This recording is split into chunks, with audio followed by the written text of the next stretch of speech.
Hello friends, good evening सभी को।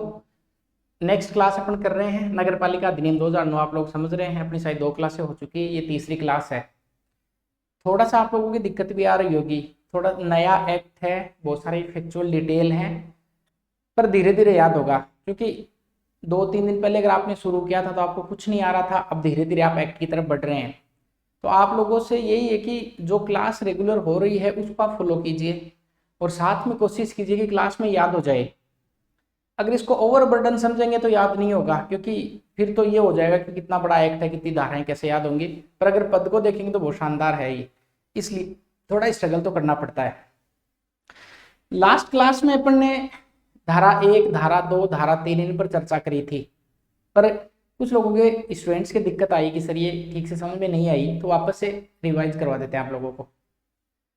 देखिए, नगर पालिका एक्ट अपन लोग पढ़ रहे हैं, ये तो आप लोगों को ध्यान है। बहुत बेसिक से आप लोग समझते चलेंगे, कोई जल्दीबाजी नहीं करेंगे ताकि आप लोगों को याद हो जाए।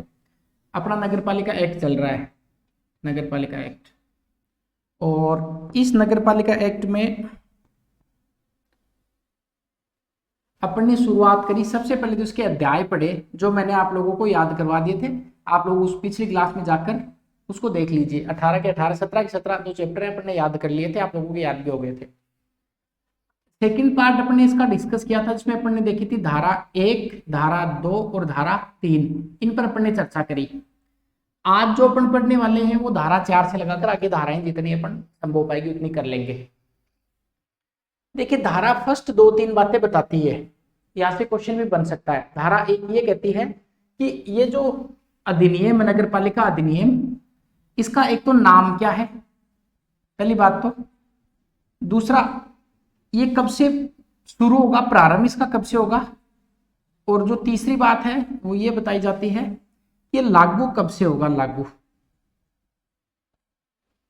धारा 1 में ये 3 बातें लिखी गई हैं, अभी दिमाग में याद कर लो साथ साथ में। धारा 1 3 बताती है कि शो टाइटल क्या है, ये कब से कमिशमेंट कब से होगा और इसका एक्सटेंशन कितने एरिया में होगा। तो नाम क्या है, उसके बाद में इसका कमिशमेंट कब से होगा और इसका प्रसार कितने क्षेत्रों में होगा, ये 3 बातें धारा 1 बताती है।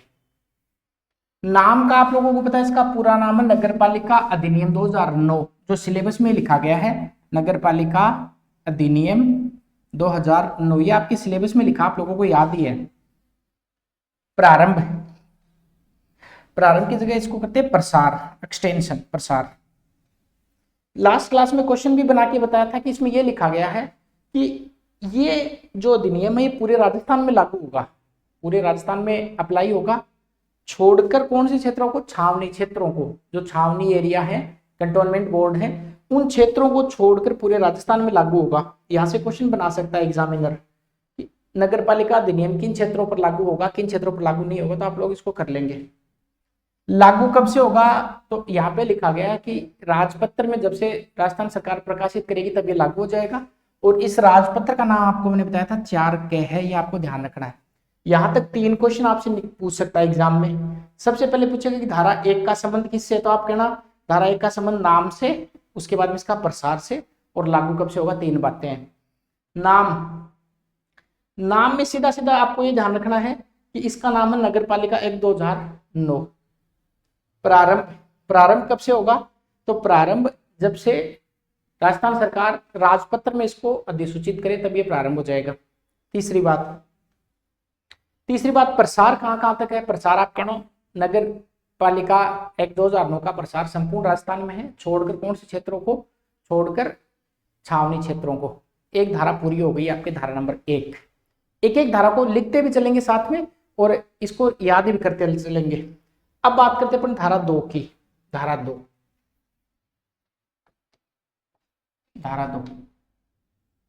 और धारा 2 में परिभाषाएं लिखी गई हैं, परिभाषाएं, यहां से क्वेश्चन आएंगे एग्जाम में, परिभाषाएं। पर जैसा कि मैंने लास्ट क्लास में आपको बताया था, परिभाषाएं आप लोगों को ऐसे सीधे से नहीं याद करनी है, ऐसा परिभाषाएं रट लिया आप लोगों ने, नहीं। सबसे पहले एक्ट को समझेंगे, उसके बाद में परिभाषाएं बहुत आसान हो जाएंगी। जैसे मान लेते हैं परिभाषा लिखी गई है राज्य निर्वाचन आयोग की, तो वो आपको रटनी नहीं है, जब आगे धाराओं में आएगा, जब इलेक्शन की बात होगी तो वहां पे राज्य निर्वाचन आयोग अपन डिटेल से याद कर लेंगे। अब जब डिटेल से याद हो जाएगा तो उसकी परिभाषा याद करना काफी टफ नहीं होता। इसलिए इस चैप्टर को, अब मैं ये नहीं कहता हूं कि आप केवल मेरी क्लास देखेंगे तो ही आप लोगों का ऐसा होगा, आप खुद भी इसको तैयार कर सकते हैं, पर इस परिभाषा वाले चैप्टर को आप सबसे लास्ट में ही पढ़िए अगर आप खुद से भी तैयार कर रहे हैं तो, ताकि आपके आसानी से याद हो जाए। तो परिभाषा वाले चैप्टर को अपने अभी तक एक बार छोड़ा है। अब सबसे बड़ी दिक्कत आई धारा 3 को लेकर। इसको लेकर मुझे बहुत सारे बच्चों ने क्वेश्चन भी पूछे, सर धारा 3 समझ में नहीं आई। धारा 3 को वापस से मैं आपको लोगों को समझा देता हूं, आप नोट्स बना लीजिए साथ में। तो धारा 2 तो अपन छोड़ रहे हैं अभी एक बार, अपन अब पढ़ रहे हैं धारा 3। धारा 3 के बारे में, धारा 3 को समझने के लिए आपको एक बेसिक एग्जाम्पल समझना है। बेसिक एग्जाम्पल ऐसे समझना है कि यहाँ पे लिखा गया है कि नगर पालिकाओं का परिसीमन, मैं नगर पालिका को शॉर्ट में एनपी नगर पालिका लिख रहा हूं, नगर पालिकाओं का परिसीमन,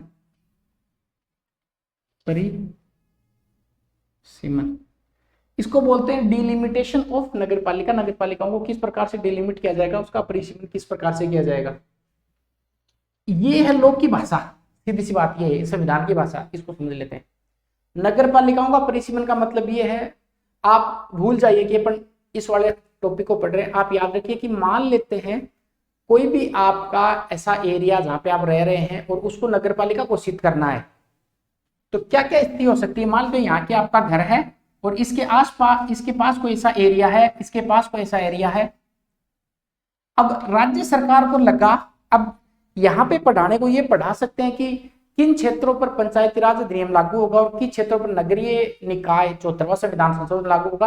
वो क्लास अनावश्यक लंबी होगी, उसके लिए तो 74वां संशोधन अपन अलग से पढ़ने वाले ही हैं। तो अभी आप इतना समझिए, मान लेते हैं कि कोई ऐसा क्षेत्र है जो पहले नगर पालिका नहीं था, पहले गांव था, ऐसा समझ लेते हैं। कोई ऐसा ही क्षेत्र था जो पहले नगर पालिका नहीं था।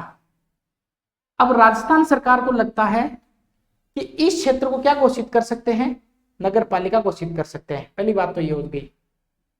दूसरी बात, मान लेते हैं कि कोई पहली नगर पालिका थी, इसको अब नगर पालिका नहीं रखना है, अर्थात इसका एक वर्ड आता अपवर्जित करना, अपवर्जन करना, अवॉइड करना, खत्म करना।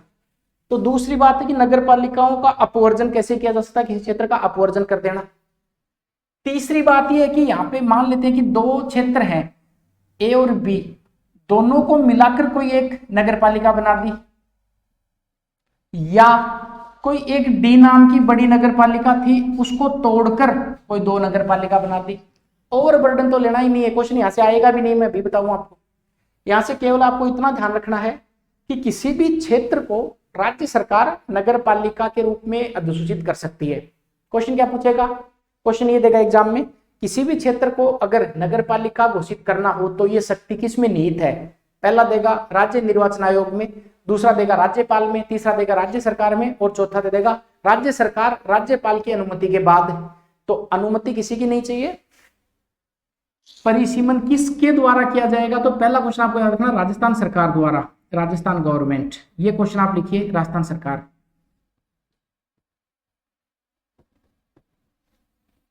ठीक, अभी एक बार लिखना नहीं है, मैं आपको समझाता हूं, फिर अपन अच्छे से लिखेंगे। तो धारा 3 में यह बताया गया कि नगर पालिकाओं का, नई नगर पालिकाओं का गठन कैसे होगा। बात समझ में आ गई। तो एक ओवरऑल पिक्चर ये दिमाग में बैठानी है अभी आपको कि अगर नई नगर पालिका बनानी है, नई नगर पालिकाओं का गठन करना है, तो नई नगर पालिकाओं का जो गठन किया जाएगा वो किया जाएगा राजस्थान सरकार द्वारा, राज्य सरकार करेगी। और राज्य सरकार जब भी नई नगर पालिकाओं का गठन करेगी, राजपत्र में सूचना प्रकाशित करेगी। ये क्वेश्चन नहीं आएगा, इतना याद रखना आप लोग कि नई नगर पालिकाओं का गठन राज्य सरकार द्वारा, ये स्टेट गवर्नमेंट के द्वारा गजेट नोटिफिकेशन के माध्यम से किया जाएगा। क्लियर, ये तो बेसिक बात है। अब अगर इसको थोड़ा सा लोक की भाषा में देखें, या एक्ट में क्या लिखा उसकी भाषा में देखें, तो एक्ट में कई सारे प्रावधान किए गए हैं, पर प्रावधानों पर जाने से पहले बेसिक दिमाग में यह रखना कि अच्छा, तीसरी जो धारा 3 में है कि नगर पालिकाओं का गठन कैसे किया जाएगा, ये आपको ये जानना सफिशिएंट है। नोट्स इसके ऐसे बनाते हैं अपन। धारा 3 में ये लिखा गया कि नगर पालिकाओं का परिसीमन, धारा 3 नोट्स में लिखिए, नगर पालिकाओं का परिसीमन, पालिका परिसीमन,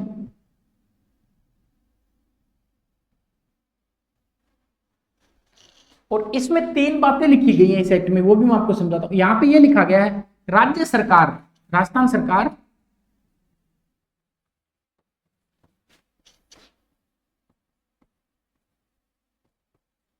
राजस्थान सरकार क्या क्या कर सकती है, किसी क्षेत्र को नगर पालिका घोषित कर सकती है। लिखिए, राजस्थान सरकार किसी क्षेत्र को नगर पालिका घोषित कर सकती है, क्षेत्र को क्या कर सकती है, नगर पालिका घोषित।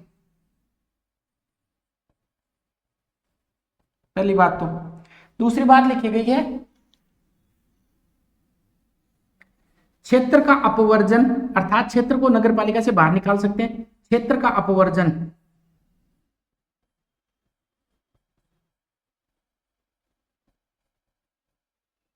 अपवर्जन। और तीसरी बात लिखी गई है सीमा में परिवर्तन, सीमा परिवर्तन।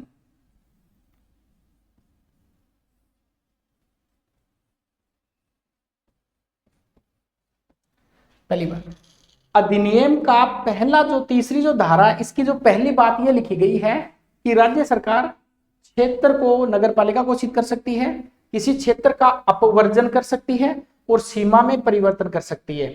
क्लियर हो गया। चलिए, ये बात लिखी गई धारा 3 में। क्वेश्चन क्या पूछेगा, नगर पालिकाओं का परिसीमन किस धारा में, तो आप कहना सर धारा 3 में है। किसके द्वारा किया जाएगा, राजस्थान सरकार के द्वारा किया जाएगा। क्षेत्र को नगर पालिका घोषित कर सकते हैं, अपवर्जन किया जा सकता है या फिर सीमा में परिवर्तन किया जा सकता है। क्लियर हो गया। अगर ऐसा कुछ करते हैं तो चार स्थितियां बन सकती हैं, चार स्थितियां बन सकती हैं। क्या क्या स्थिति बन सकती है, किसी क्षेत्र को या तो नगर पालिका घोषित कर देंगे, या फिर एक क्षेत्र को नगर पालिका से निकाल देंगे, या फिर सीमा में परिवर्तन। यहां पे देखो दो स्थितियां बनेंगी, थोड़ा सा याद करना, टफ है पर धीरे धीरे सुन लो, बैक करके सुन लो, याद हो जाएगा।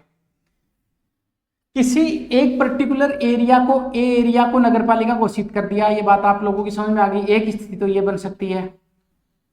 दूसरी स्थिति क्या बन सकती है, कोई एक एरिया था जो नगर पालिका में था, यह वाला एरिया, ये बी एरिया मान सकते हैं, बी एरिया को नगर पालिका से बाहर निकाल दिया।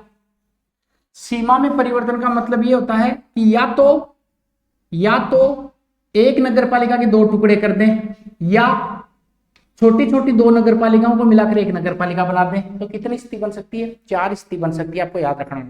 अर्थात 3 में ये लिखा गया कि राजस्थान सरकार राजपत्र के माध्यम से क्षेत्र को नगर पालिका घोषित कर सकती है। मैं बार बार रिपीट कर रहा हूं ताकि आप लोगों के मस्तिष्क में चला जाए। क्षेत्र का अपवर्जन कर सकती है और या फिर सीमा में परिवर्तन किया जा सकता है। ये बात आपकी समझ में आ गई होगी। कितनी स्थितियां बनेंगी, आपका आंसर चार स्थितियां। या तो कोई क्षेत्र नगर पालिका बना दिया जाए, या बाहर निकाल दिया जाए, या दो छोटी नगर पालिकाओं को, दो छोटे क्षेत्रों को जोड़कर एक नगर पालिका बना दी जाए, या बड़ी नगर पालिका को तोड़कर दो बना दी जाए। ये बात क्लियर होगी। चलिए अब देखते हैं, अब इंटरेस्टिंग क्या आएगा। आपने नगर पालिका तो बना दी, क्रम से समझते हैं, पर यहां जो सदस्य है उनका क्या होगा।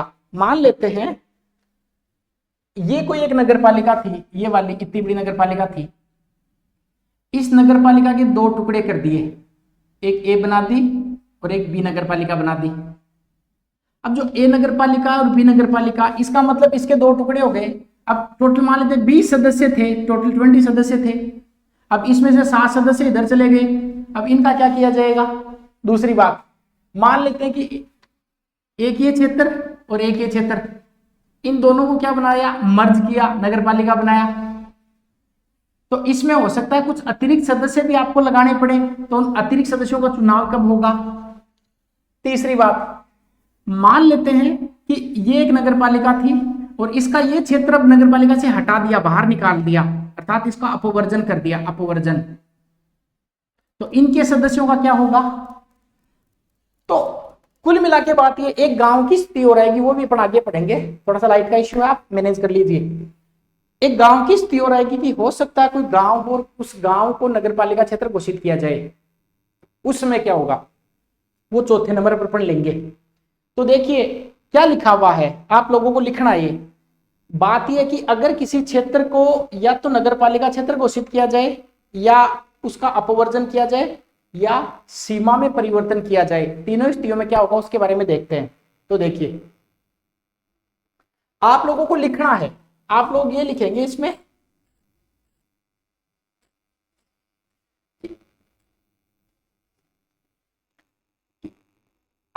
नंबर 1 पॉइंट अगर लिखिए, अतिरिक्त सदस्यों का चुनाव अतिरिक्त सदस्यों का चुनाव आप समझ गए होंगे, अतिरिक्त सदस्य कौन से होंगे? सदस्यों का चुनाव 6 माह में करवाना है, 6 माह में करवाना, ये क्वेश्चन आएगा पिछली बार, 6 माह में करवाना अनिवार्य है। क्या समझे? इसका मतलब ये है कि कोई बाहर का क्षेत्र था उसको नगर पालिका में मिलाया तो कुछ सदस्यों का चुनाव करवाना पड़ेगा आपको, वो चुनाव कितने दिनों में होगा? 6 माह में। एक स्थिति तो ये है। दूसरी बात, ये नगर पालिका का क्षेत्र था और यहां से कोई क्षेत्र बाहर निकाल रहे हैं, अर्थात तो अब वो नगर पालिका नहीं रहेगा, तो इनके जो सदस्य हैं वो हट जाएंगे। अब वो कितने दिन में हटाए जाएंगे, इसके लिए कुछ लिखा गया नहीं है, यहां से क्वेश्चन बन सकता है। तो अपवर्जित क्षेत्र के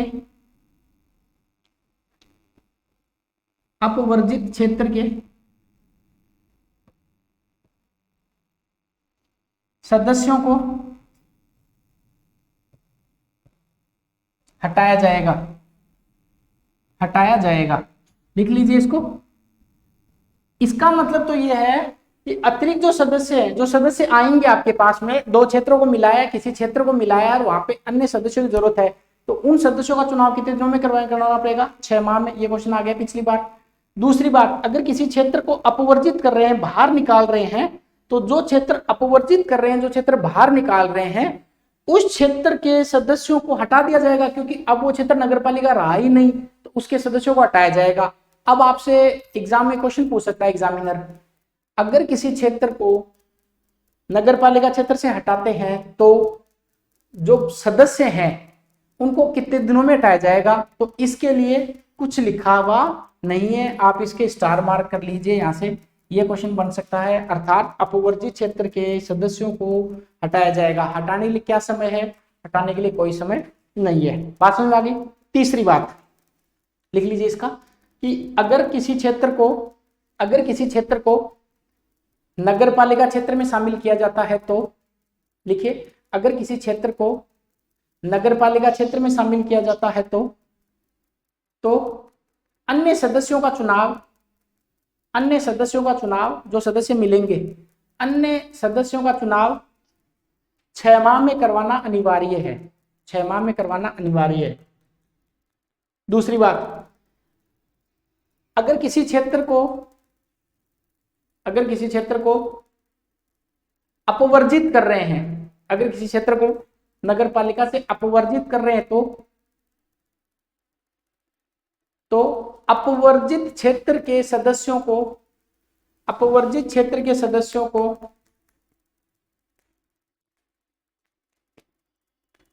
को हटा दिया जाएगा। यहाँ पे हटा दिया जाएगा। बात समझ में आ गई? तीसरी बात समझते हैं। ए और बी को मिला दिया, पहले ए भी नगरपालिका थी और बी भी नगरपालिका थी। देखिए मैं वापस बोलता हूं, हो सकता है आपको क्लास बहुत ज्यादा बोरिंग लग जाए कि यार ये तो समझ में नहीं आएगा, ये धारा 3 ही बढ़िया, आज वाली बहुत आसान धाराएं हैं। बात समझ में आ गई क्या? 3 निकलते ही आपको लगेगा कि हाँ अब 50 तक धाराओं में जोर नहीं आएगा। नगरपालिका ए और नगरपालिका बी, नगरपालिका पहले ए थी और नगरपालिका बी भी थी, अब इन दोनों को मिला दिया। अब आपको पता है कि नगरपालिका में एक अध्यक्ष होता है, एक उपाध्यक्ष होता है और सदस्य होते हैं, सदस्य। और यहां भी इस बी में भी नगरपालिका में अध्यक्ष थे, उपाध्यक्ष थे और सदस्य थे। बी वाली नगरपालिका बड़ी थी, ए वाली नगरपालिका छोटी थी, ऐसा मान लेते हैं, और ये नगरपालिका इसमें मर्ज की गई। समझ में आ गया? तो तीसरी स्थिति क्या बनेगी? अगर किसी नगरपालिका को दूसरी नगरपालिका के साथ मिलाया जाता है तो अब इसके अध्यक्ष, उपाध्यक्ष और सदस्य इसमें मिलाने के बाद में ये केवल सदस्य बनकर रहेंगे। ये याद रखना आपको, ये केवल सदस्य बनेंगे, सदस्य। ये क्वेश्चन भी आपसे पूछा जा सकता है परीक्षा में कि दो नगरपालिकाओं को अगर मिलाया जाता है तो, या एग्जाम्पल ऐसा जा सकता है कि ए नगरपालिका को अगर बी नगरपालिका में मिला दिया जाए तो ए नगरपालिका के अध्यक्ष, उपाध्यक्ष और सदस्य अब बी नगरपालिका में क्या कहलाएंगे? ऐसा क्वेश्चन आ सकता है। तो पहले आप लिखिए, फिर एक क्वेश्चन बनाते हैं। ऐसा लिखिए, अगर ए नगर पालिका क्षेत्र को, अगर ए नगर पालिका के क्षेत्र को बी नगर पालिका के क्षेत्र में मिलाया जाता है तो, ए नगर पालिका के क्षेत्र को बी नगर पालिका के क्षेत्र में मिलाया जाता है तो ए नगर पालिका के अध्यक्ष, उपाध्यक्ष और सदस्य, ए नगर पालिका के अध्यक्ष, उपाध्यक्ष और सदस्य बी नगर पालिका में सदस्य कहलाएंगे, बी नगर पालिका में सदस्य कहलाएंगे। क्लियर हो गया क्या? तो कौन सी स्थिति होगी? 3 से पहले देखिए, या तो एक किसी क्षेत्र को नगर पालिका में मिलाएंगे तो इसके सदस्यों का चुनाव 6 माह में, याद हो गया। अगर नगर पालिका क्षेत्र को बाहर निकालेंगे तो सदस्यों को हटा दिया जाएगा। समय क्या है? कोई पता नहीं है, नहीं लिखा गया है। अगर 2 नगर पालिकाओं को मिलाते हैं तो ए नगर पालिका के अध्यक्ष, उपाध्यक्ष और सदस्य बी में क्या कहलाएंगे? बताओ, बी में सदस्य कहलाएंगे। क्वेश्चन कैसे बना सकता है एग्जाम में, इसको देख लेते हैं। क्वेश्चन ऐसे बनाएगा,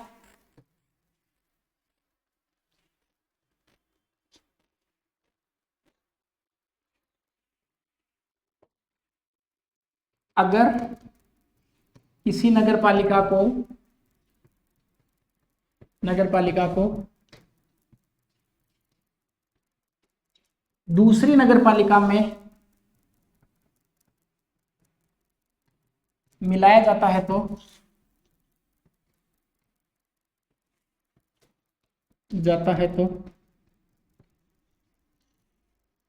पहली नगर पालिका के सदस्य,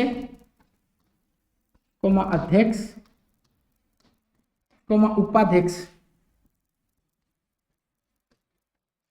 उपाध्यक्ष दूसरी नगर पालिका में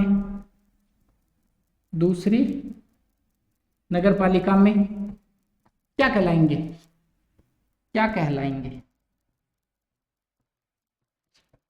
ये आपको ध्यान रखना है सर।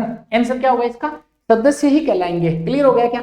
चलिए अगली बात जो करते हैं, मैं इसमें कुछ छोड़ना नहीं चाहता हूँ, काफी डिटेल से आपको हर एक बात बताना चाहता हूँ, क्योंकि आपको पता है वैकेंसी जिस परीक्षा में कम होती है, पेपर का लेवल और कंपटीशन उतना ही टफ होता है, पर आपको इतने तैयार कर देंगे कि आप लोगों से क्वेश्चन बाहर नहीं छूट के जाएगा, बशर्ते आप थोड़ा सा इसको ध्यान से समझ लेते हैं तो। ठीक, एक बात और कर लेते हैं। एक बात यह है कि मान लेते हैं कि ए नगर पालिका बी नगर पालिका के पास जाती है। ध्यान सुनना, ए नगर पालिका को किस में मिलाया जाता है? बी नगर पालिका में। अब इस ए नगर पालिका का कार्यकाल कितना होगा?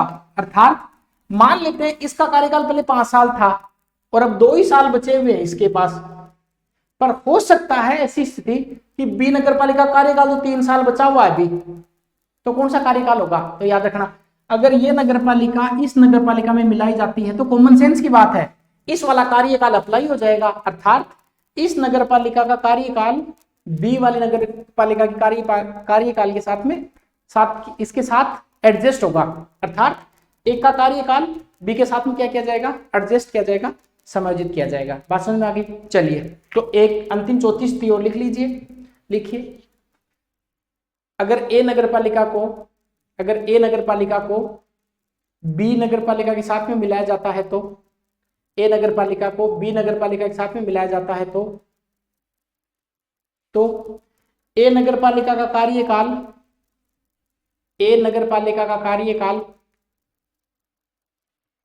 बी नगर पालिका के कार्यकाल के समान होगा, बी के कार्यकाल के समान होगा। चलिए अब देखते हैं, इंटरेस्टिंग एक नोट लगा के आपको लिखना है एक चीज आपको, कि मान लेते हैं सीमाओं में परिवर्तन करना है, सीमा परिवर्तन, और सीमा परिवर्तन के लिए किसको ऑथराइज किया गया? जिला कलेक्टर को। तो लिखिए नोट लगा के कि अगर नगरपालिका की सीमा में परिवर्तन करना हो तो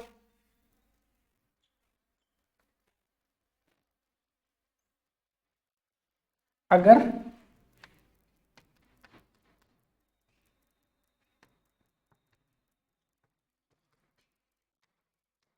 नगरपालिका की सीमा में परिवर्तन करना हो तो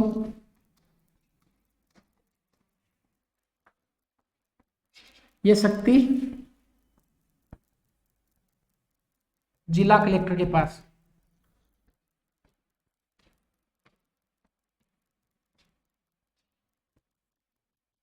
ये लिख लीजिए, ये भी क्वेश्चन आपसे पूछ सकता है कि अगर सीमा में परिवर्तन करना हो तो ये शक्ति किसके पास, जिला कलेक्टर के पास में। क्लियर हो गया क्या?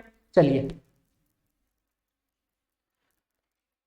अब एक बात और कर लेते हैं। आप सोच रहे हो काफी टफ हो गए। देखिए टफ तो कुछ नहीं होता, अगर कोई आपको सामने वाला याद करके बता रहा है तो आप भी इसको याद कर सकते हैं, ऐसा कोई टफ नहीं है। क्योंकि चीजें तो देखिए आप लोगों के लिए नई है, और आप लोगों के लिए क्या, जो जितने सारे पढ़ रहे हैं सबके लिए नई है, पर आप धैर्य रखेंगे, सुनेंगे तो याद हो जाएगा। और शुरू की धाराएं, शुरू में कोई काम बहुत टफ लगता है, आगे जाते जाते आसान हो जाता है। अब ये हो गया सीमा परिवर्तन का, ये जिला कलेक्टर के पास पावर होगा। यहाँ पे भी क्वेश्चन राज्यपाल आ सकता है, जिला कलेक्टर आ सकता है, मुख्यमंत्री आ सकता है, विधानसभा आ सकता है। तो आपको याद रखना है ये शक्ति किसके पास में, ये जिला कलेक्टर के पास में शक्ति है। चलिए अब एक बात और करते हैं, जो काफी क्वेश्चन पूछा गया था आप लोगों के द्वारा। ऐसा भी आ सकता है कि मान लेते हैं कोई एक गांव है, कोई गांव, और उस गांव को आपने नगर पालिका घोषित कर दिया।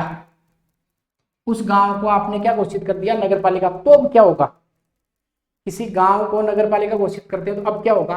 पहली बात, वह गांव नहीं रहेगा, वह गांव नहीं रहेगा, ये तो पता ही आप लोगों को। दूसरा, वहां पर ग्राम पंचायत कार्य करना बंद कर देगी, कार्य करना बंद कर देगी। अब सबसे बड़ा सवाल यहां पे दो चीजें आएंगी।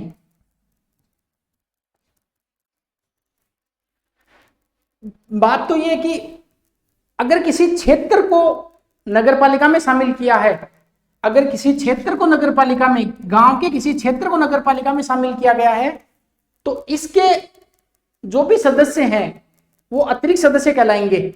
और अगर पूरे गांव को नगरपालिका में सम्मिलित किया है तो इसके जो वार्ड पंच, उप सरपंच, सरपंच है, ये वहां पर सदस्य, उप प्रधान और प्रधान हो जाएंगे। ये आप लोगों को काफी कंफ्यूजन लग रहा था, समझ में नहीं आ रहा था, मैं वापस बोलता हूं। अगर किसी एरिया, किसी क्षेत्र को, अगर गांव के किसी क्षेत्र को नगरपालिका में शामिल किया है तो यहाँ के जो भी सदस्य हैं वो यहाँ पे अतिरिक्त सदस्य कहलाएंगे नगरपालिका में।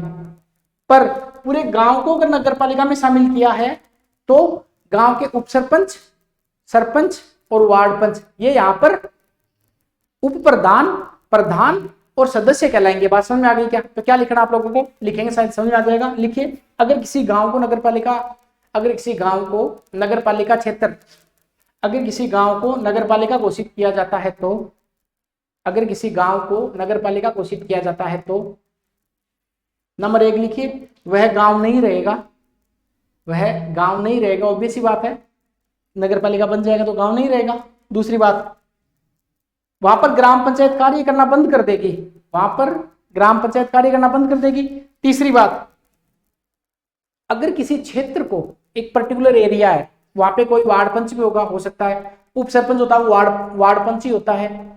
तो याद रखना कि अगर किसी क्षेत्र को, अगर किसी क्षेत्र को, सॉरी गांव के क्षेत्र को, अगर किसी गांव के क्षेत्र को नगरपालिका में मिलाया जाता है तो, किसी गांव के क्षेत्र को नगरपालिका में मिलाया जाता है तो, नगरपालिका में मिलाया जाता है तो इस क्षेत्र के सदस्य, इस क्षेत्र के सदस्य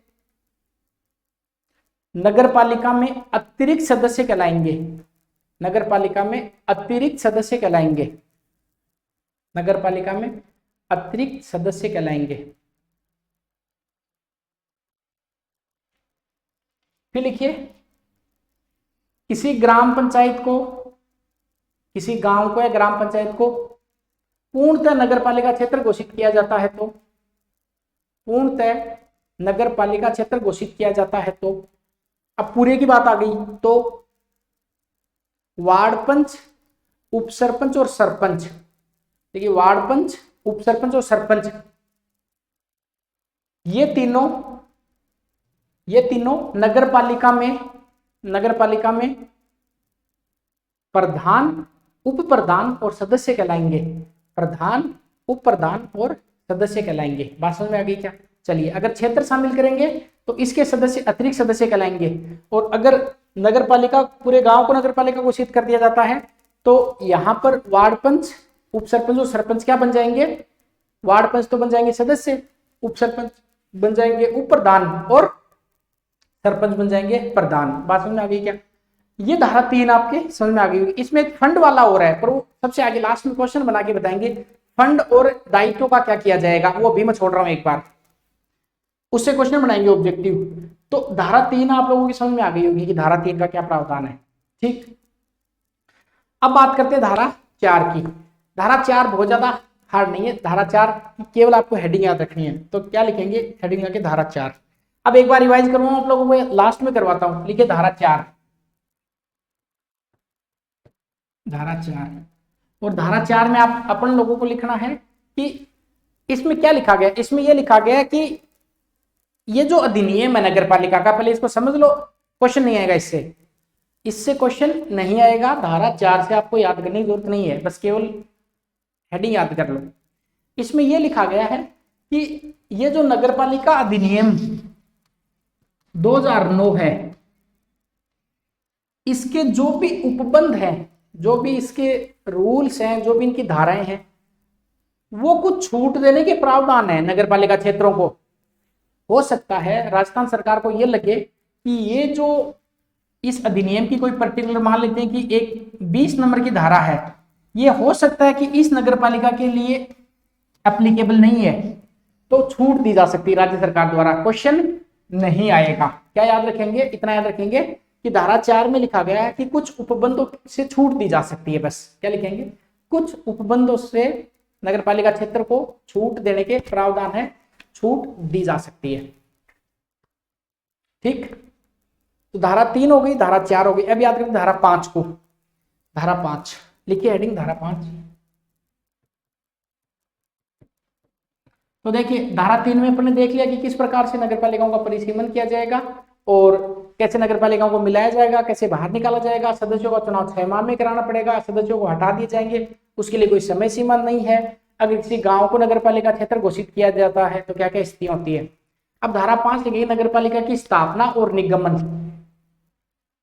नगर पालिका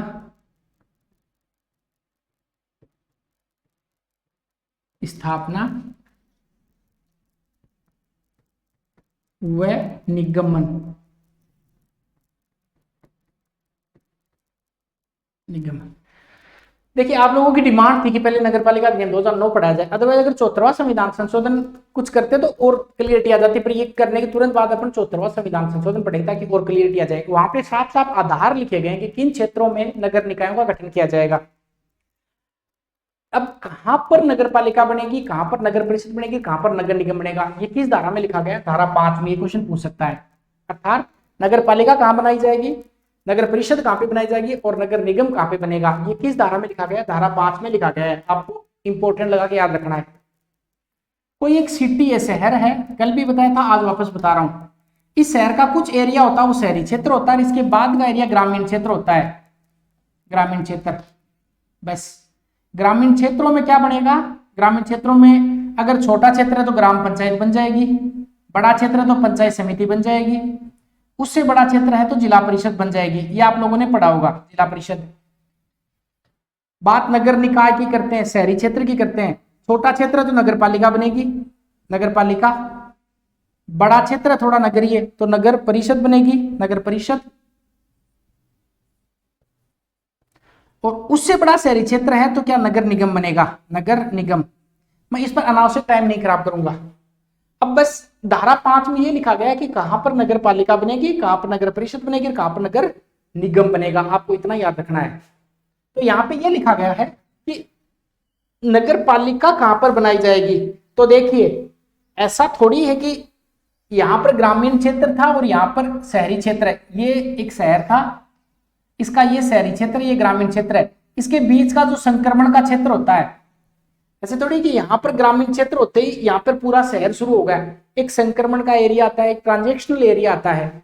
तो ये कहा गया कि जो संक्रमणशील क्षेत्र है, वो देसी भाषा में जो कस्बे टाइप है, जो ना तो गांव रहे हैं ना पूरे शहर बने हैं, वहां पर नगर पालिका का गठन किया जाएगा। क्वेश्चन पूछ सकता है नगर पालिका कहां पर बनेगी। सबसे पहले मैं शॉर्ट में लिखता हूं, नगर पालिका आपको एग्जाम में याद रखना संक्रमणशील क्षेत्रों में, संक्रमणशील क्षेत्रों में।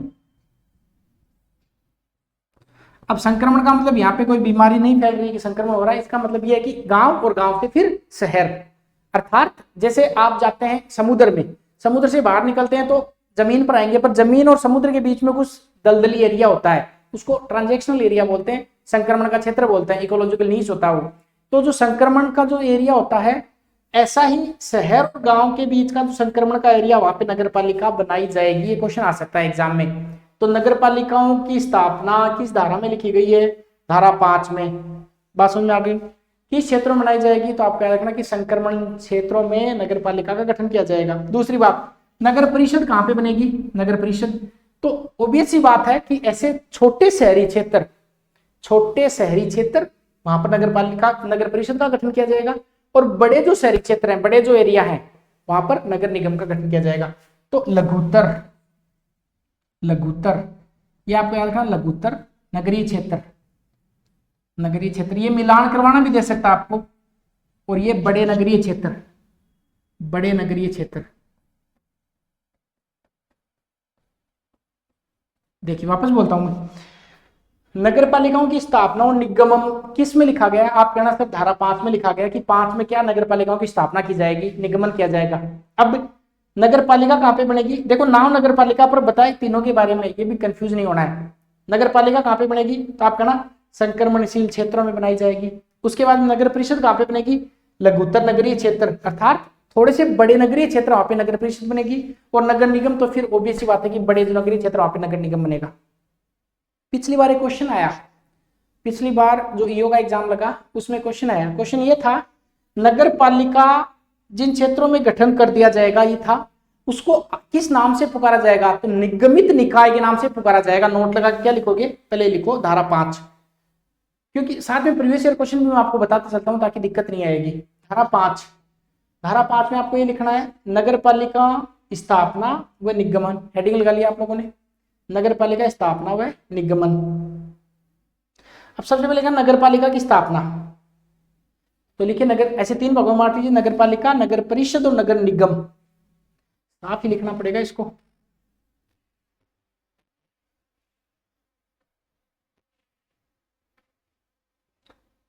ऐसा लिख लीजिए, नगर पालिका,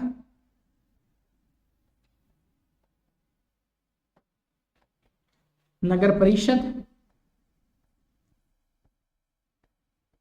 और नगर निगम। देखिए नगर पालिका, नगर पालिका के नीचे लिखे संक्रमणशील क्षेत्रों में, संक्रमणशील क्षेत्रों में, और इसके स्टार मार्क कर लीजिए, क्वेश्चन आ सकता है एग्जाम में, संक्रमणशील क्षेत्रों में।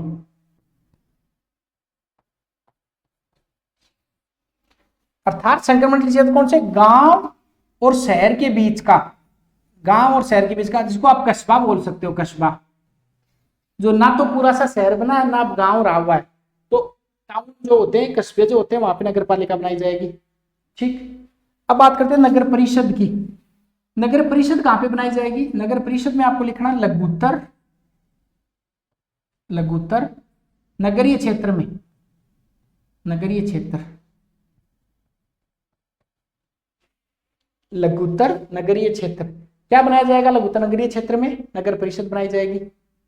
और जो बड़े नगरीय क्षेत्र हैं, बड़े क्षेत्र, बड़े क्षेत्र, अब मैं ये भी बोल सकता था इसको कि मध्यम नगरीय क्षेत्र पर, चूंकि भाषा एक्ट में ये लिखी गई है लघुत्तर नगरीय क्षेत्र, एग्जाम में तो कंफ्यूज नहीं होना है, तो वहां पे नगर परिषद बनेगी और बड़े जो एरिया वहां पे नगर निगम बनाया जाएगा। ये आप लोगों को आ भी रहा है। अब एक नोट लगाइए, नोट लगाइए और नोट के नीचे लिखिए कि नगर पालिका को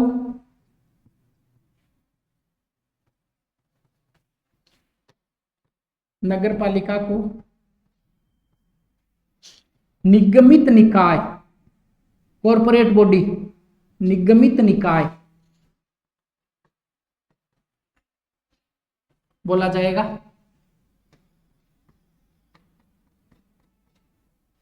अब समझाने को देखिए, इसमें भी समझा जा सकता है कि जो कानून की भाषा होती है, जो लॉ होती है, उसमें व्यक्ति दो प्रकार के होते हैं।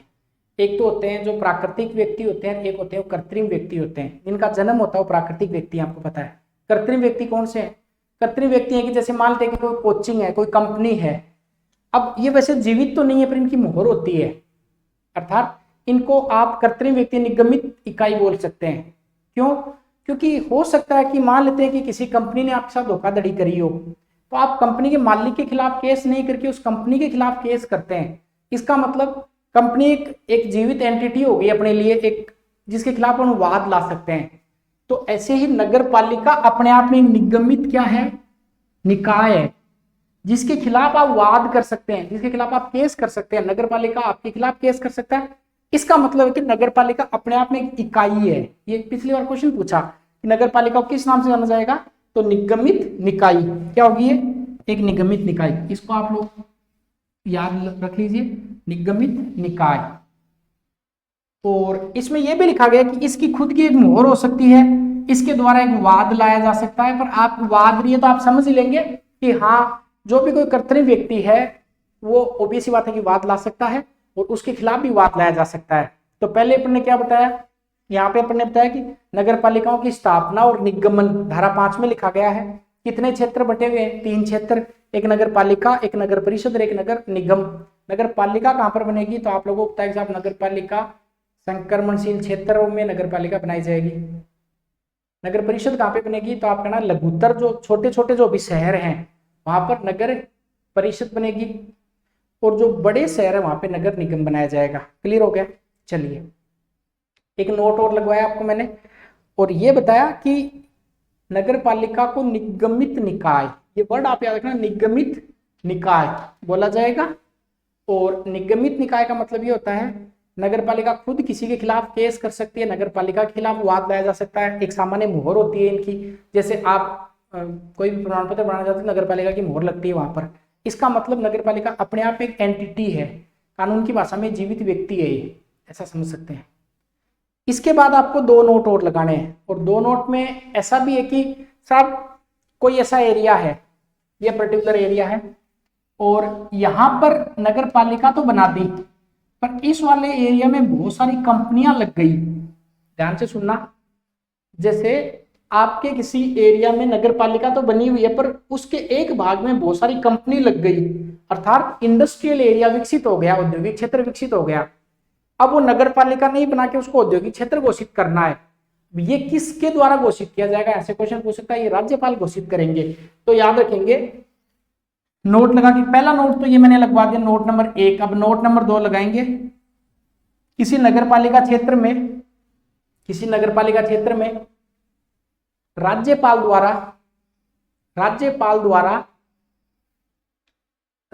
द्वारा उसको औद्योगिक क्षेत्र घोषित किया जा सकता है। औद्योगिक क्षेत्र घोषित किया जा सकता है, राज्यपाल द्वारा औद्योगिक क्षेत्र घोषित किया जा सकता है। कौन घोषित करेंगे? राज्यपाल करेंगे औद्योगिक क्षेत्र। अगली बात, एक अंतिम नोट और है। ऐसा भी तो हो सकता है किसी क्षेत्र को नगर निगम घोषित कर दिया हो या नगर पालिका घोषित कर दिया हो, तो आपने जयपुर विकास प्राधिकरण, जोधपुर विकास प्राधिकरण, अजमेर विकास प्राधिकरण से नाम सुना होगा। जैसे जेडीए का नाम सुना आप लोगों ने, जेडीए, समझे आप इसको। नोट नंबर 1 आप लोगों के क्लियर हो गया। नोट नंबर 2 क्लियर हो गया। 2 में क्या लिखा गया है? राज्यपाल किसी भी औद्योगिक क्षेत्र को नोटिफाई कर सकते हैं, अधिसूचित कर सकते हैं। राज्यपाल वर्ड यहाँ पे मैंने आपको लिखवाया, आप चाहे तो मैं लिख भी देता हूं। लिखिए, राज्यपाल औद्योगिक क्षेत्र घोषित कर सकते हैं। राज्यपाल औद्योगिक क्षेत्र घोषित कर सकते हैं।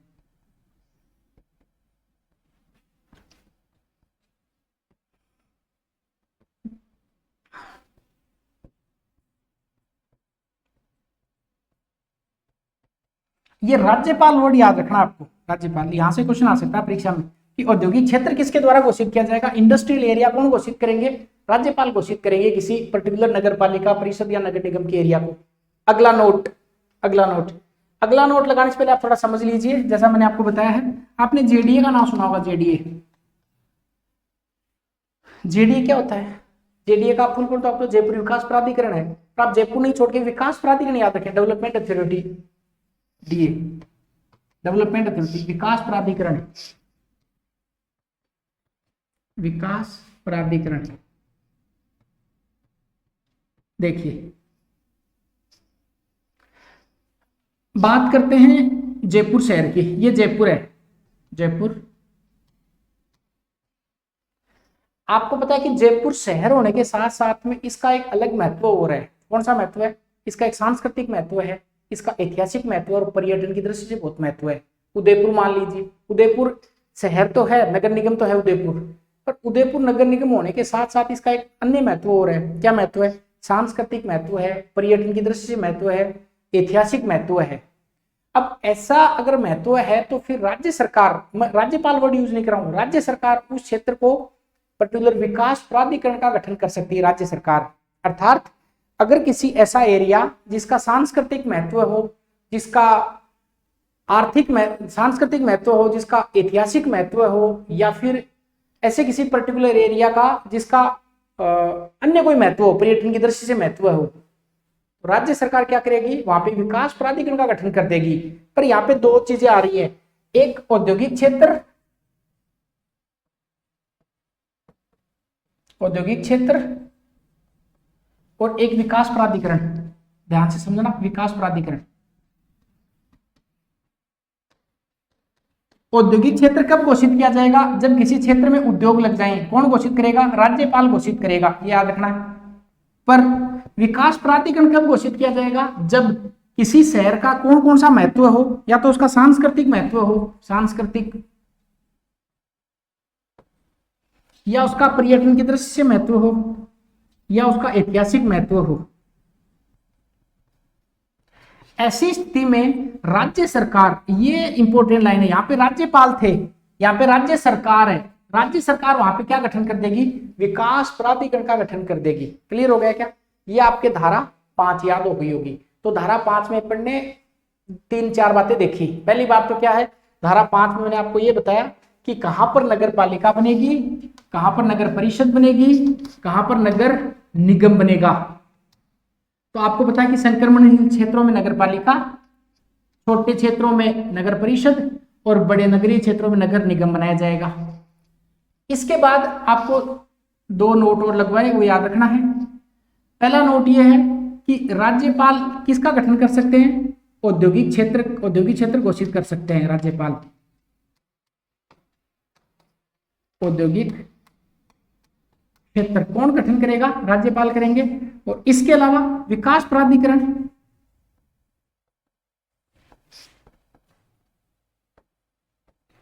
विकास प्राधिकरण का गठन किसके द्वारा किया जाएगा? तो याद रखना, विकास प्राधिकरण का गठन राज्य सरकार द्वारा किया जाएगा, राज्य सरकार, राज्य सरकार। एक बात और बताई थी, नगर पालिका को निगमित निकाय बोला जाएगा, निगमित निकाय के रूप में इसको माना जाएगा। इसके खिलाफ वाद ला सकते हैं, ये खुद वाद ला सकते हैं, ये बात आपके समझ में आ गई होगी। तो अभी तक अपन ने धारा 3 पढ़ी है, धारा 4 पढ़ी है, धारा 5 पढ़ी है। 3 में आपको बताया था कि किस प्रकार से किसी क्षेत्र को नगर पालिका में घोषित किया जा सकता है, किस क्षेत्र को अपवर्जित किया जा सकता है, सीमा में परिवर्तन किया जा सकता है, 2 नगर पालिकाओं को मिलाकर बड़ी नगर पालिका बना सकते हैं, बड़ी नगर पालिका को तोड़कर 2 नगर पालिका बना सकते हैं, किसी गांव को नगर पालिका बना सकते हैं। इतना ही तो है। फिर 4 में ऐसे बताया था आपको कि कुछ उपबंध ऐसे होते हैं इस अधिनियम के जो किसी पर्टिकुलर क्षेत्र के लिए छूट दी जा सकती है। 5 में मैंने बताया आपको किस प्रकार से नगर पालिकाओं का गठन और निगमन होगा। तो नगर पालिका कहाँ पे बनेगी? संक्रमणशील क्षेत्रों में बनेगी। नगर परिषद कहाँ पे बनेगी? नगर परिषद साहब बनेगी ऐसे एरिया जो लघुत्तर नगरीय इकाई हैं, छोटे छोटे नगर हैं भी। और उसके बाद में नगर निगम, तो नगर निगम आपको पता है कि बड़े क्षेत्रों में। 2 नोट लगवाए आपको, एक राज्यपाल है वो औद्योगिक क्षेत्र घोषित कर सकते हैं, और राज्य सरकार है वो विकास प्राधिकरण का गठन कर सकते हैं। इसके बाद अपन धारा नंबर 6 पढ़ेंगे, धारा 6।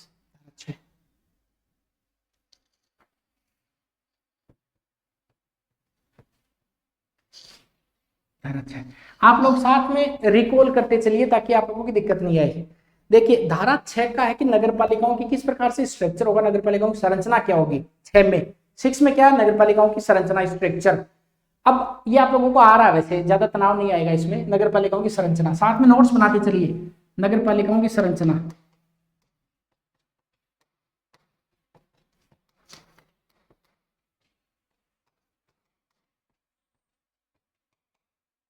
स्ट्रक्चर।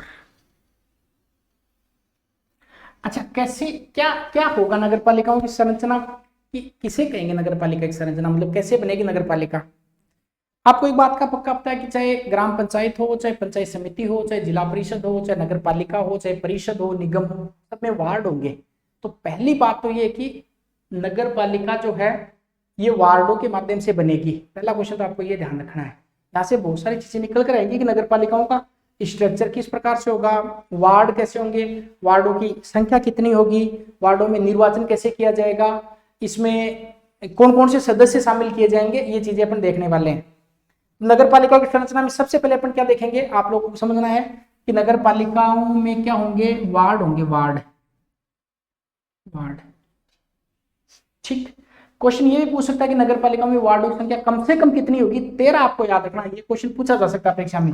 तो नगर पालिका में वार्डों की संख्या कम से कम कितने वार्ड होंगे, 13 वार्ड होंगे, 13 वार्ड। समझ में आ गया। तो सबसे पहले धारा 6 में लिखना नगर पालिकाओं की संरचना, और नगर पालिका में वार्डों की संख्या कम से कम वार्ड कितने होंगे, कम से कम वार्डों की संख्या 13 होगी, 13 होगी। आपको ये भी पता है, अभी नहीं, ये 74वें संशोधन में पढ़ाऊंगा कि 20,000 से लेकर 1 लाख तक की जनसंख्या पर नगर पालिका का गठन किया जा सकता है, और 20,000 पर 13 वार्ड होंगे, अतिरिक्त जनसंख्या पर वार्डों का गठन और किया जा सकता है। इसके बाद याद करते हैं कि इनमें सदस्य कैसे होंगे। तो आपको पता है कि नगर पालिकाओं में 3 प्रकार के सदस्य हो सकते हैं। यहां से इंपॉर्टेंट क्वेश्चन बनेगा, अगर आप चाहो तो इस धारा के इंपॉर्टेंट लगा लो। नगर पालिकाओं की संरचना वार्डों द्वारा तय होगी, और वार्डों की संख्या कितनी होगी, 13 होगी। और इसमें आपको ये चीज ध्यान रखनी है कि इसमें सदस्य कितने प्रकार के होंगे, सदस्य 3 प्रकार के होंगे। This is very important line, 3 प्रकार के। पहले सदस्य होंगे वो निर्वाचित होंगे। आपको पता है कि वार्डों में जो मेंबर आएंगे वो निर्वाचित होंगे, निर्वाचित। इसके अलावा होंगे पदेन सदस्य, पदेन। और इसके अलावा सदस्य होंगे वो मनोनीत, मनोनीत। अब आप लोगों को आसान लग रहा होगा कि हाँ कोई ज्यादा खास नहीं है। नगर पालिकाओं में वार्ड होंगे, और इनमें सदस्य नगर पालिका में कितने प्रकार के हो सकते हैं, 3 प्रकार के, या तो निर्वाचित, या पदेन, या फिर मनोनीत सदस्य हो सकते हैं। बात समझ में आ गई।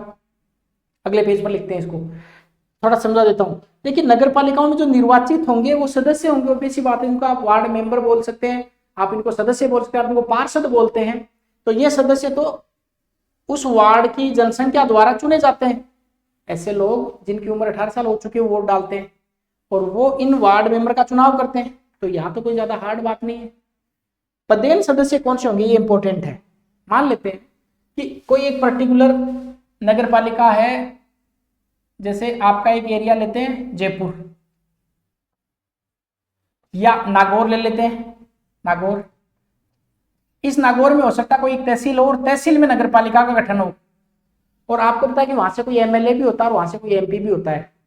तो आपको यह ध्यान रखना है कि नगर पालिकाओं के पदेन सदस्य कौन होंगे, एमएलए और एमपी। सारे एमएलए एमपी नहीं, उस क्षेत्र का प्रतिनिधित्व करने वाले एमएलए और एमपी, ये ध्यान रखना आपको। और मनोनीत सदस्य, मनोनीत सदस्य हैं वो सरकार द्वारा, राज्य सरकार द्वारा मनोनीत किए जाते हैं, और 3 सदस्य मनोनीत किए जाएंगे। या फिर निर्वाचित सदस्यों का 10%, जो भी कम होगा वो मनोनीत होंगे। यहां से क्वेश्चन निकलेगा आपके परीक्षा में, मैं धीरे धीरे लिखवाता हूं, समझाता हूं आपको। ओवरव्यू समझ में आया क्या इस एक्ट का। ओवरव्यू तो साहब यही कहता है कि नगर पालिकाओं में वार्ड होंगे, पहली बात तो। दूसरी बात, नगर पालिका में 3 प्रकार के सदस्य होंगे। एक सदस्य होंगे वो निर्वाचित होंगे, एक सदस्य मनोनीत होंगे, एक सदस्य होंगे वो पदेन सदस्य होंगे। बात समझ में आ गई। निर्वाचित सदस्यों का चुनाव होगा, जनता के माध्यम से होगा। पदेन सदस्य कौन कौन से होंगे, पदेन सदस्य उस क्षेत्र का प्रतिनिधित्व करने वाले एमएलए और एमपी होंगे। और मनोनीत सदस्य, मनोनीत सदस्यों की संख्या कितनी होगी, 3 होंगी। और मनोनीत सदस्य या तो 3 होंगे, या जो निर्वाचित है उनका 10%, जो भी कम हो। ठीक, ये आपकी धारा 6 है, इतना ही है।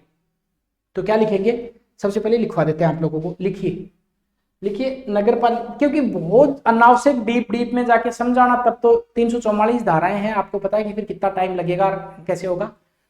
बस समझिए, उसके नोट्स बनाइए, फिर उसको अच्छे से लर्न कर लीजिए। कोशिश तो मैं कर रहा हूँ कि आपको याद करवा दूं, 50% तो देखो याद हो सकता होगा आपको क्लास में, और इससे ज्यादा आपको थोड़ा सा एक बार रिवाइज और करना है, क्लियर हो जाएगा पूरा। तो नगर पालिकाओं की संरचना और नगर पालिकाओं में सबसे पहले आपको लिखना कि वार्ड होंगे, देखिए वार्ड होंगे, साइड में जाता हूँ, नगर पालिका में वार्ड होंगे और वार्डों की संख्या आपको पता है कि कितनी है, वार्डों की संख्या है 13 है, वार्डों की संख्या 13, कम से कम 13 वार्ड, वार्डों की संख्या कम से कम कितनी होगी 13, क्वेश्चन पूछ सकते हैं और दिखाई दे रहा होगा आपको। इसमें 3 प्रकार के सदस्य होंगे, इसमें 3 प्रकार के सदस्य होंगे, इसमें 3 प्रकार के सदस्य होंगे। एक लिखे निर्वाचित, एक लिखे पदेन, एक लिखे मनोनीत, निर्वाचित, पदेन और मनोनीत। ठीक, निर्वाचित सदस्यों के बारे में आगे बात कर लेंगे और निर्वाचित के बारे में आपको पता भी है कि ऐसे सदस्य जिनका निर्वाचन होता है और जिनको पार्षद बोला जाता है, ऐसे सदस्य जिनका निर्वाचन होता है जिनको पार्षद बोला जाता है और ये प्रत्यक्ष निर्वाचन के द्वारा चुने जाते हैं, जनता प्रत्यक्ष वोट देती है। तो अब चाहें तो इसको अगली स्लाइड पे ले लेते हैं। सदस्य कितने प्रकार के हैं, 3 प्रकार के, एक सदस्य निर्वाचित, एक सदस्य पदेन और एक सदस्य मनोनीत।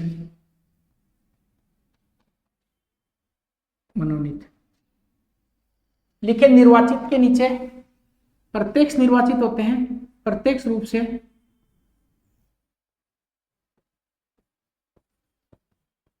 निर्वाचित।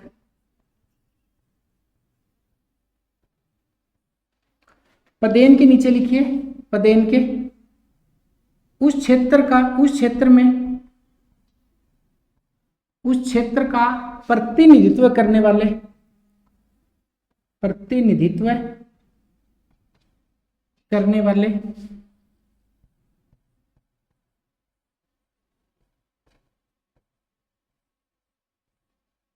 एमएलए व एमपी, एमएलए व एमपी। और मनोनीत सदस्यों की संख्या लिखना है 3 होगी, 3 या पहले ये लिखिए, निर्वाचित सदस्य प्रत्यक्ष रूप से जनता से निर्वाचित होंगे, ये तो आप लोगों को पता है, ये 74वां संशोधन पढ़ेंगे तो और डिटेल से बात करेंगे। पदेन सदस्य उस क्षेत्र का प्रतिनिधित्व करने वाले, जिस क्षेत्र में नगर पालिका आ रही है वहां पे कोई एमएलए और एमपी है वो उसका पदेन सदस्य हो जाएगा, इसमें क्या बड़ी बात है। और मनोनीत सदस्य के साथ लिखिए, मनोनीत सदस्य ऐसे कोई मान लेते हैं कि कोई सदस्य 3 लोगों का यहाँ पे मनोनयन हो सकता है कि ऐसे कोई भी मेंबर जो नगर पालिका के मामले में विशेष ज्ञान रखते हैं। आप हो सकता है कि कल कोई ऑफिसर बने और आपको नगर पालिका एक्ट के बारे में बहुत अच्छे से पता हो, नगर पालिकाओं की डिटेल आप लोगों को पता हो, तो ऐसी स्थिति में 3 सदस्यों का मनोनयन किया जा सकता है, अर्थात 3 मेंबर नॉमिनेट किए जा सकते हैं, 3 सदस्य मनोनीत किए जा सकते हैं। या जितने निर्वाचित होंगे उनका 10%, जितने निर्वाचित होंगे उनका 10%, जो भी कम हो वो, या तो 3 या फिर जो मनोनीत होंगे उनका 10%, जिनमें से जो भी कम है। हो सकता है कि किसी क्षेत्र में निर्वाचित सदस्य मान लेते हैं कि 40 हो, एग्जाम्पल दे रहा हूं, और फिर इनका 10% निकाला जाता है तो मान लो 4 निकलता है, 4 निकलता है। अब ये 3, तो ऐसी स्थिति में 3 किया जाएगा। और मान लीजिए किसी क्षेत्र में 20 ही मेंबर है निर्वाचित और 20 का आपको परसेंटेज निकालना है, 10% तो 2 निकला। अब नहीं, 2 संख्या कम हो गई, इसका मतलब कम से कम कितने होंगे, 3 होंगे। तो 3 सदस्य या निर्वाचित का 10%, जो भी कम हो मनोनीत किए जाएंगे। क्लियर हो गया। अगली बात देखिए, जो निर्वाचित सदस्य होते हैं पता है कि इनका कार्यकाल 5 वर्ष फिक्स है, और पदेन सदस्यों का कार्यकाल जब तक ये पद पे रहते हैं एमएलए एमपी तब तक, इनका कोई कार्यकाल नहीं है, एग्जाम में पूछा जा सकता है। अर्थात मनोनीत सदस्यों का कार्यकाल नहीं है, राज्य सरकार जब चाहे इनको वापस बुला सकती है, ये क्वेश्चन पूछा जा सकता है परीक्षा में। मनोनीत सदस्यों का कार्यकाल कितना होगा, आप कहना कोई कार्यकाल नहीं है, जब राज्य सरकार चाहे वापस बुला सकती है। क्लियर हो गया। ठीक, वापस से रिपीट करूं, लिखिए 3 प्रकार के सदस्य होते हैं, निर्वाचित होंगे, पदेन होंगे और मनोनीत सदस्य होंगे। निर्वाचित सदस्य में प्रत्यक्ष रूप से निर्वाचित हो जाएंगे, आपको पता है।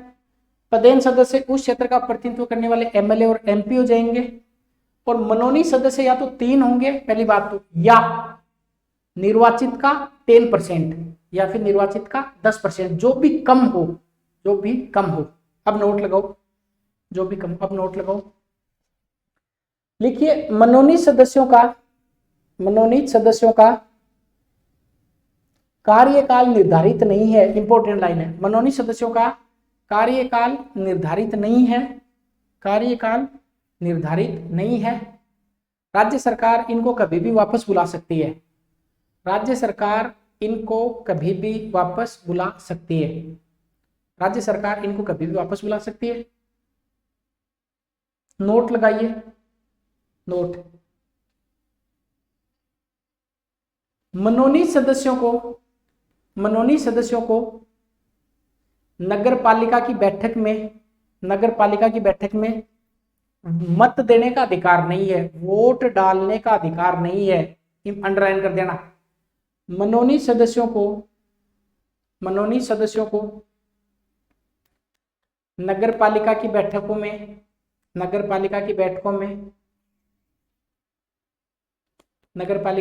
में मत देने का अधिकार नहीं है, वोट डालने का अधिकार नहीं है, वोट डालने का अधिकार नहीं है। तो इनको है क्या, हाँ, पदेन सदस्यों को निर्वाचित को मत देने का अधिकार है। ये आपको याद रखना मनोनीत सदस्य। ये आपकी धारा नंबर 6 हो गई। मैं कुछ नहीं छोड़ रहा हूँ, कंप्लीट आपके याद हो रहा है और डिटेल से अपने इसको कर भी रहे। आप लोग बस इसको सुन लीजिए, एक बार और सुन लीजिए, बैक करके सुन लीजिए, पर सुन लीजिए आराम से, धीरे धीरे। अब अपन बात करते हैं धारा संख्या 7 पर। 7 काफी आसान है, 7, धारा 7।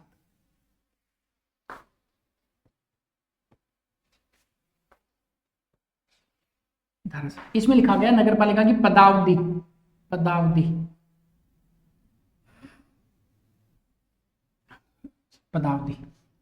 अब ये नहीं बताऊं तो मुझे पता आप लोगों को आ रहा है। पदावधि कितनी होगी नगर पालिका की? आपको पता है सर 5 साल होगी।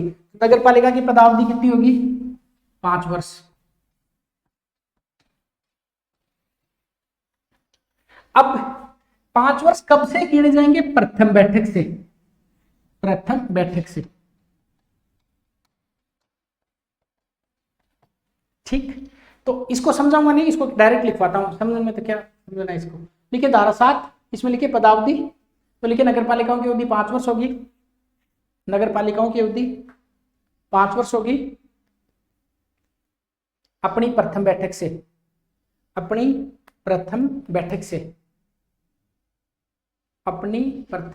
से। एक नोट लगाना, नोट। ये नोट में इसलिए लगवा रहा हूं क्योंकि मूल जो एक्ट है उसमें स्पष्टीकरण लिखे गए हैं बड़े बड़े, तो उसका करेक्ट मैं आपको नोट के रूप में लिखवा रहा हूं। क्वेश्चन बनने की गुंजाइश है यहां से। तो आप लोग नोट लगा के लिखेंगे कि अगर नगर पालिका, इसको समझ लो पहले, मान लेते एक नगर पालिका थी 5 साल के लिए बनाई गई थी, पर 5 साल से पहले ये विघटित हो गई, 3 साल काम किया और फिर इसका विघटन हो गया, तो शेष कार्यकाल कितना बचा? 2। तो जो नई नगर पालिका का गठन होगा, चुनाव होगा, कितने साल के लिए होगा? 2 वर्ष के लिए। ये लिखवाना चाहता हूं मैं आपको। तो लिखिए कि नोट लगा के लिखिए, अगर नगर पालिका का विघटन, डिसोल्व, अगर नगर पालिका का विघटन, विघटन 5 वर्ष से पहले हो जाए तो, अगर नगर पालिका का विघटन 5 वर्ष से पहले हो जाए तो, 5 वर्ष से पहले हो जाए तो नई नगर पालिका शेष कार्यकाल के लिए, नई नगर पालिका शेष कार्यकाल के लिए चुनी जाएगी, शेष कार्यकाल के लिए चुनी जाएगी। ठीक, आसानी है, याद हो गया आपके। तो थोड़ा सा देख लो वापस, इसमें लिखा हुआ पदावधि, और पदावधि में क्या लिखा गया है? पदावधि में लिखा गया है कि कितनी पदावधि होगी? 5 वर्ष की होगी। कब से काउंटिंग होगी? प्रथम बैठक से काउंटिंग होगी। फिर आपको याद रखना है, अगर विघटन हो गया तो साहब नई जो नगर पालिका है, ये जो नई नगर पालिका है, ये नगर पालिका शेष कार्यकाल के लिए आएगी, शेष अर्थात बचे हुए कार्यकाल के लिए आएगी। क्लियर हो गया? चलिए अब याद करते हैं धारा 8। 8 तो बहुत ही आसान है, धारा 8। तो अब देखिए आसान आने लग गई ना, धीरे धीरे आगे और भी आसान आ जाएंगी। तो शुरुआत में क्या थोड़ा टफ होता है, ताकि बहुत सारे बच्चे छोड़ के भाग जाएंगे, अब हमें नहीं पढ़ना है। फिर धीरे धीरे आते आते आसान होने लग जाती है, और इवन आगे तो बहुत सारी चीजें बहुत आसान हो जाएंगी। अब धारा संख्या 8 याद करते हैं। धारा 8, धारा 8, धारा 8 की हेडिंग लिखिए नगर पालिका, नगर पालिका शासन का नगर पालिका में निहित होना, में निहित होना। इसमें मुझे नहीं लगता कि कुछ खास है। धारा 8 ये कहती है, इसको समझ लो। देखिए आपने राष्ट्रपति पढ़ा होगा, राज्यपाल पढ़ा होगा। आर्टिकल 77 जो बताता है कि सारे जो कार्य हैं वो राष्ट्रपति के नाम से किए जाएंगे, आपने पढ़ा होगा ये बात। और अनुच्छेद 166 166 ये बताता है कि राज्य के सारे कार्य राज्यपाल के नाम से किए जाएंगे, ये आपने पढ़ा है। 77 क्या कहता है, इसको समझने के लिए ये समझा देंगे। 77 कहता है कि भारत के जो कार्यपालिका के समस्त कार्य वो राष्ट्रपति के नाम से किए जाएंगे। और 166 क्या कहता है, 166 ये कहता है कि राज्य के जो समस्त कार्य वो राज्यपाल के नाम से किए जाएंगे। इसको यहां अप्लाई कर देते हैं। धारा 8 ये कहती है कि जो नगर पालिका है और जो नगर परिषद है और जो नगर निगम है, इनके जो कार्य हैं इनके अध्यक्षों के नाम से किए जाएंगे। बस हो गया, इनके कार्य इनके अध्यक्षों के नाम से किए जाएंगे, अध्यक्षों के नाम से किए जाएंगे। क्लियर हो गया। चलिए धारा 8 में लिखा गया है कि नगरपालिका का जो शासन, धारा 8 है ये कहती है कि नगरपालिका का शासन नगरपालिका में निहित होगा, कोई खास बात नहीं है। और इसमें लिखना है कि नगरपालिका, नगर परिषद और नगर निगम, नगरपालिका, नगर परिषद और नगर निगम, इसका कार्य, इनका कार्य इनके अध्यक्षों के माध्यम से किया जाएगा। बात समझ में आ गई। तो ज्यादा कुछ खास नहीं। धारा 8 याद होगी। धारा 7 में क्या है, धारा 7 में पदावधि के बारे में उल्लेख किया गया है। कितनी होगी, 5 वर्ष होगी। पहले विघटन हो गया तो कोई बात नहीं, नई आएगी वो शेष कार्यकाल के लिए रहेगी। और धारा 8 यहाँ पे आप लोगों को समझ में आ गई होगी। अब बात करते हैं धारा 9 की। धारा 9 भी काफी आसान है। इसमें वार्डों का विभाजन, वार्ड कैसे बनाए जाएंगे, सिंपल, ये कोई ज्यादा खास बात है नहीं, वार्डों का विभाजन। तो 8 तक आप लोगों ने लिख लिया होगा। चलिए अब ये क्लास लंबी तो हो रही है, मुझे पता है इस बात का, पर अब आप लोगों की डिमांड है सर जैसे भी करके मैं फटाफट ये करवा दो, तो लंबी हो रही है तो आप इसको पढ़ते जाइए। अब बात करते हैं धारा 9 पर। धारा 9, धारा 9 देखिए, वार्डों का विभाजन।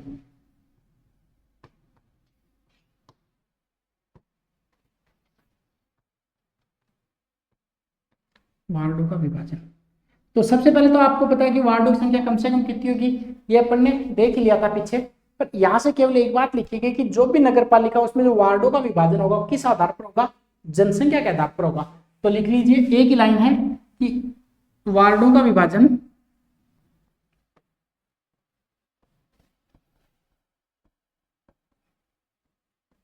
विभाजन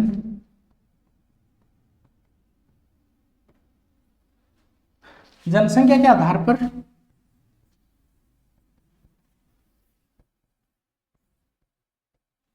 किया जाएगा।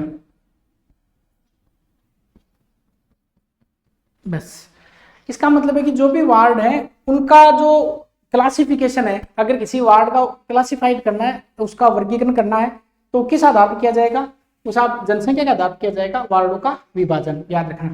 एक चीज आपको और लिखवा देता हूं मैं बोलकर, वो लिख लीजिए। लिखिए, वार्डों के विभाजन के समय, वार्डों के विभाजन के समय जनसंख्या का अनुपात, जनसंख्या का अनुपात, जनसंख्या का अनुपात यथासाध्य वही होगा, यथासाध्य वही होगा जो कि समस्त नगरपालिका के लिए, जो कि समस्त नगरपालिका के लिए, समस्त नगरपालिका के लिए समान हो।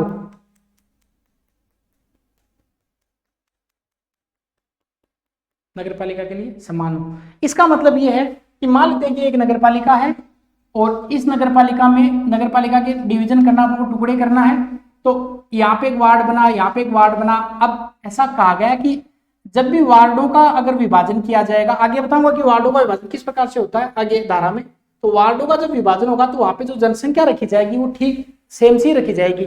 यहाँ पे मान लेते हैं कि 100 की जनसंख्या है, यहाँ पे एक वार्ड है, फिर यहाँ पे हो सकता है कि 110 पर एक वार्ड हो, 115 पर, इस प्रकार मतलब लगभग अप्रोक्सीमेटली इक्वल तो नहीं हो सकती पर अप्रोक्सीमेटली सेम सी जनसंख्या होगी, ये आपको ध्यान रखना है। ठीक है, तो ये सब धारा संख्या 9 मैंने आपको बता दिया जिसमें वार्डों का विभाजन है। अब 10वां वार्डों की अवधारणा, एक अंतिम धारा जो अपन और पढ़ने वाले हैं वो लिखिए धारा 10 वार्डों की अवधारणा। तो लिखिए वार्डों की अवधारणा।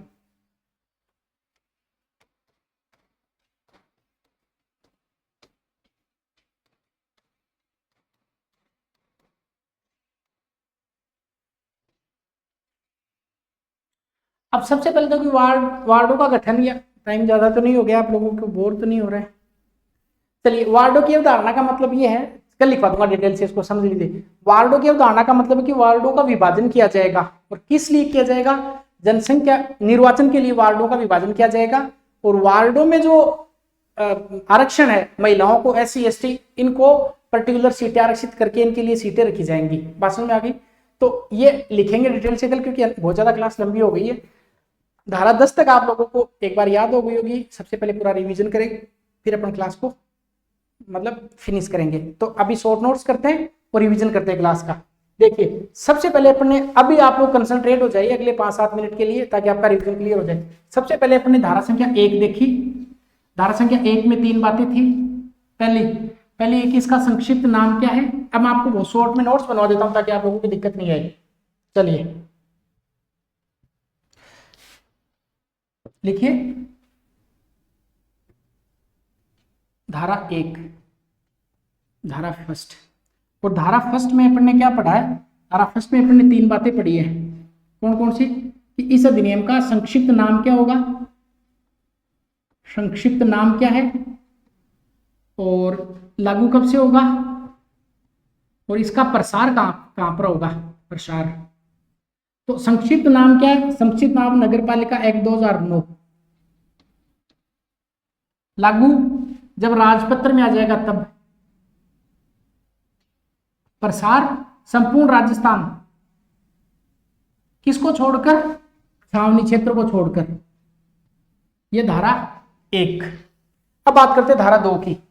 धारा 2 की,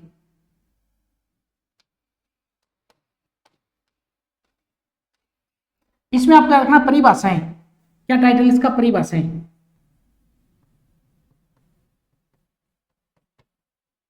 परिभाषाएं। और ये कब पढ़ेंगे? अंतिम जब टॉपिक करेंगे उसके साथ पढ़ेंगे। अंतिम रूप जब टॉपिक पढ़ लेंगे तब आप लोगों को सब पता होगा आप लोगों को। इसके बाद पढ़ते धारा 3। धारा 3, धारा 3। और धारा 3 का क्या टाइटल है? नगर पालिकाओं का परिसीमन। नगर पालिका परिसीमन। परिसीमन में क्या क्या हो सकता है? या तो नई नगर पालिका बना दे, नई नगर पालिका, या मतलब क्षेत्र को जोड़कर नई नगर पालिका बना दे, या 2 को जोड़कर 1 बना दे, या 1 को तोड़कर 2 बना दे। ठीक। अब नई नगर पालिका अगर किसी क्षेत्र को गठन किया जाना है तो यहाँ पे ऑब्वियस सी बात है कि सदस्य भी आएंगे। तो ये जो सदस्य आएंगे इनको कैसे सदस्य समझा जाएगा? ये अतिरिक्त सदस्य समझे जाएंगे। और अगर 2 नगर पालिकाओं को जोड़कर 1 नगर पालिका बना रहे हैं, 2 छोटी छोटी को, तो ये मानते कि ये बड़ी है और ये नगर पालिका क्या है? छोटी है। तो इस वाले जो सदस्य हैं यहाँ पर, सदस्य, उप प्रधान और प्रधान, यहाँ पर क्या कहलाएंगे? सदस्य ही कहलाएंगे। और कार्यकाल, इसका कार्यकाल है वो इस पर निर्भर करेगा। और नए में जो सदस्यों का चुनाव करना वो 6 माह में किया जाएगा। और अगर किसी नगर पालिका को नगर पालिका नहीं रखा जाए तो उन सदस्यों को हटा दिया जाएगा। क्लियर हो गया क्या? तो नगर पालिकाओं का परिसीमन आपके समझ में आ गया होगा। नया क्षेत्र शामिल कर लेंगे, 2 छोटी को तोड़कर 1 बड़ी बना लेंगे, 1 बड़ी को तोड़कर 2 बना देंगे। ठीक है। अब किसी गांव को अगर नगर पालिका घोषित करेंगे तो अगर किसी गांव को नगर पालिका घोषित करना है तो इसमें क्या क्या हो सकता है? पहली बात तो गांव नहीं रहेगा, ग्राम पंचायत कार्य नहीं करेगी। अब यहाँ पे 2 बातें, अगर गांव का क्षेत्र शामिल कर रहे हैं तो इसके जो उप सरपंच, सरपंच और वार्ड पंच यहाँ पे अतिरिक्त सदस्य कहलाएंगे। और अगर पूरे गांव को शामिल कर रहे हैं तो यहाँ के वार्ड पंच, उप सरपंच और सरपंच यहाँ पर प्रधान, उप प्रधान और सदस्य कहलाएंगे। क्लियर हो गया कि बात ये? ठीक है, ये होगी धारा 3। अब बात करते हैं धारा 4 के बारे में। ये सिनॉप्सिस टाइप ही समझ लीजिए। अब धारा 4 में वैसे आपको मैंने कुछ बताया नहीं था, 4 में अपने इतनी बातें की थी कि कुछ जो प्रावधान है वो छूट के प्रावधान है, छूट हो जाएगी। इसके बाद धारा 5 की बात करते हैं। धारा 5, धारा 5 में क्या था? नगर पालिकाओं का किस प्रकार से निगमन होगा, नगर पालिका कैसे बनेगी। तो यहाँ पे 3 बातें बताई थी मैंने आपको। सबसे पहले संक्रमण क्षेत्र, और संक्रमण क्षेत्र में क्या बनेगा? संक्रमण क्षेत्र में बनाई जाएगी नगर पालिका। इसके बाद में जो लघुतर नगरीय क्षेत्र है, लघुतर, इन नगरीय क्षेत्रों में किसका गठन किया जाएगा? नगर परिषद का। और वृहद में किसका किया जाएगा? आप कहना साहब नगर निगम का किया जाएगा। और इसका नाम क्या होगा? निगमित निकाय होगा, निगमित निकाय इसका नाम होगा। ठीक, इसके बाद 2 नोट लगवाए थे आपको। पहली बात तो एक तो औद्योगिक क्षेत्र घोषित किया जा सकता है, और कौन करेगा औद्योगिक क्षेत्र घोषित? राज्यपाल। और एक विकास प्राधिकरण का गठन किया जा सकता है, वो किसके द्वारा किया जाएगा? राज्य सरकार के द्वारा घोषित किया जाएगा। क्लियर हो गया क्या बात? ये धारा संख्या 5 है। अब देखिए अपने आगे बढ़ी धारा संख्या 6, और धारा संख्या 6 में क्या था? नगर पालिकाओं का स्ट्रक्चर किस प्रकार से होगा। तो लिखते हैं धारा 6, धारा संख्या 6 में क्या है? संरचना, स्ट्रक्चर, संरचना। तो इसमें मैंने आपको 2 बातें बताई थी। सबसे पहले नगर पालिकाओं में वार्ड होंगे, और वार्डों में 3 प्रकार के सदस्य होंगे। तो संरचना में सबसे पहले आपको क्या याद रखना है? इसमें याद रखना आपको वार्ड होंगे, वार्ड, और वार्ड में सदस्य कितने प्रकार के होंगे? 3 प्रकार के। या तो मनोनीत हो, या सबसे पहले निर्वाचित कर लेते हैं। सबसे पहले निर्वाचित हो,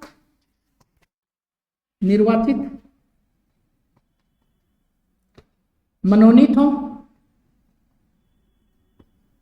या निर्वाचित हो, मनोनीत हो, या फिर पदेन हो, पदेन सदस्य। निर्वाचित सदस्यों का प्रत्यक्ष रूप से निर्वाचन किया जाएगा।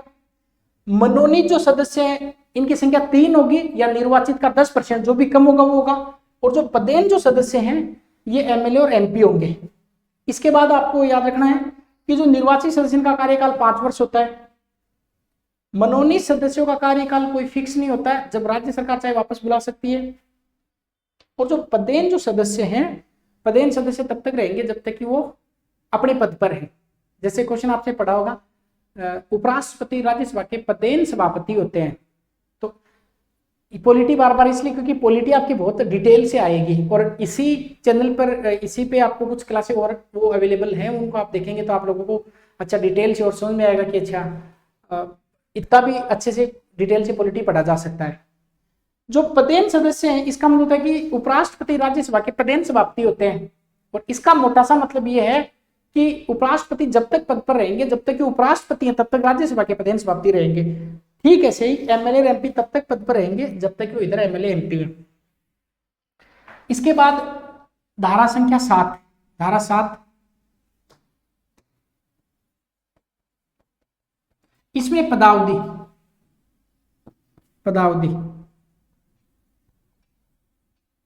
और पदावधि कितनी होगी आपको पता? 5 वर्ष होगी।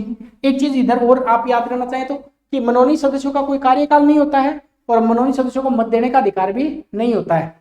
धारा संख्या 7 में पदावधि है। पदावधि में क्या लिखा गया है? कितने साल की होगी?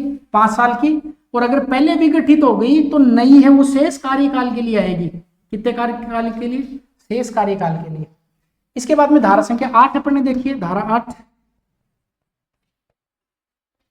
और धारा 8 में बताया कि नगर पालिकाओं का जो नगर पालिका, नगर परिषद, नगर निगम का जो शासन है इनके अध्यक्षों के माध्यम से किया जाएगा, अध्यक्षों के माध्यम से।